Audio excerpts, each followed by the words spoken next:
Oh my fucking god! Hey, what's up, Jungle Force Gang? Back with another video, and today is chapter 1047 of One Piece. Let's get into it. But before I actually get started with my review, you already know. Drop a like, subscribe to my channel, drop a comment on how you feeling about One Piece right now. I'll go ahead and give you 5 seconds. 5, 4, 3, 2, 1. All right, so I should see a like. I should see some more subscribers, and let's go ahead and get started. So right off jump, I'm going to go ahead and say this chapter is a 9 out of 10. Yep, I'm going to give the chapter a 9 out of 10. It's not exactly a 10 out of 10, but I do think it was still on the same level as last week's chapter. I believe I gave that chapter a 9 out of 10 as well. So I don't know. I really am liking it. It's still not the that I'm looking for, but it's getting closer to that, I believe. And one thing that I do like about this chapter is just overall is the overall feel. There's still some goofy moments within the chapter, but at the end of the day, I don't think it's over the top like when we first seen Luffy abilities versus Kaido. So with that being said, let's go ahead and just get started.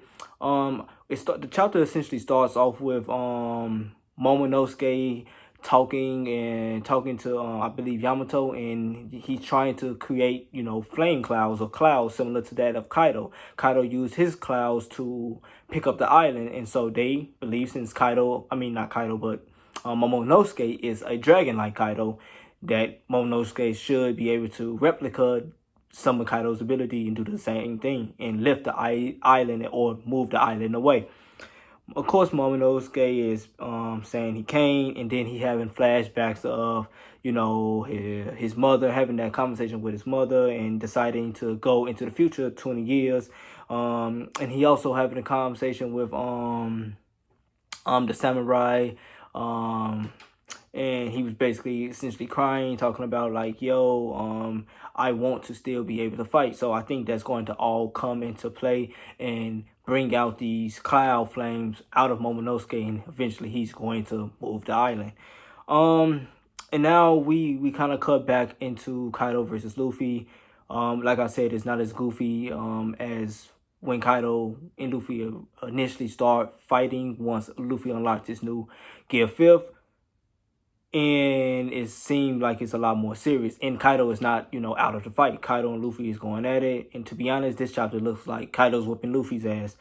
And Kaido kind of confirmed something interesting, and that's, I know a lot of people was debating on, Devil Fruit and Hawky, which one is better. So what I take from Devil Fruit and Hawky is, if you a Hawky master, like your Hawky is like extremely strong, you're most likely going to win a fight, or at the very least, you need somebody who have decent Hawky and extremely strong, use of the Devil Fruit to match a very, very strong Hawky user.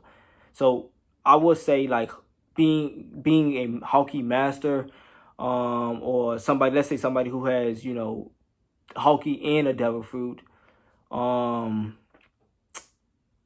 they need to have a good foundation of their Devil Fruit to give them variety, but Hawky is what's going to give them the W, if that makes sense.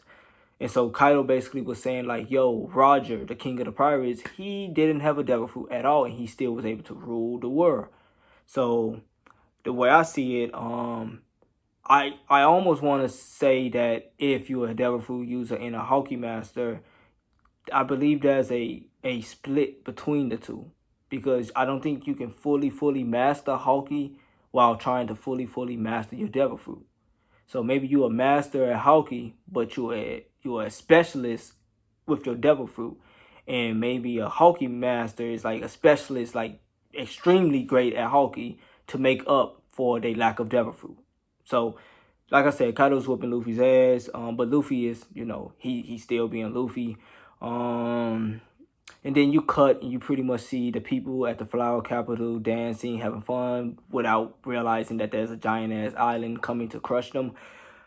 And then you see Orochi.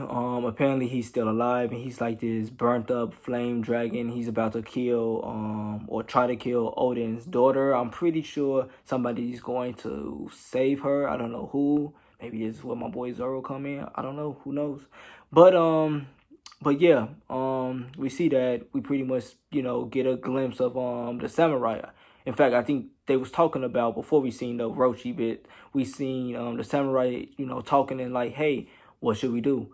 And they all came to agree that it's better to Luffy to beat Kaido, and they all just fall to their death. Then Kaido win and then kill their families and such. I also like the panel where you kind of see Kid, like he's like, well, I don't necessarily want to die. He's like, oh no, I don't want to die.